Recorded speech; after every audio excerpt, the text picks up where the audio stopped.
సముద్రమంత ప్రేమ ముత్యమంత మనసు ఎలాగ దాగి ఉంటుంది లోపల.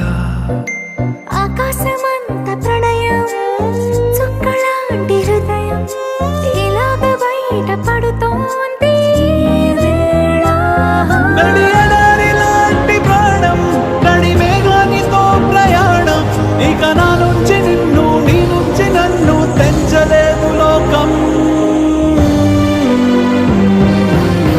జల జల జలపాతం నువ్వు సెల సెల సెల ఏరుని నేను సలసల నువ్వు తాకితే నన్ను పొంగే వరదైపోతాను.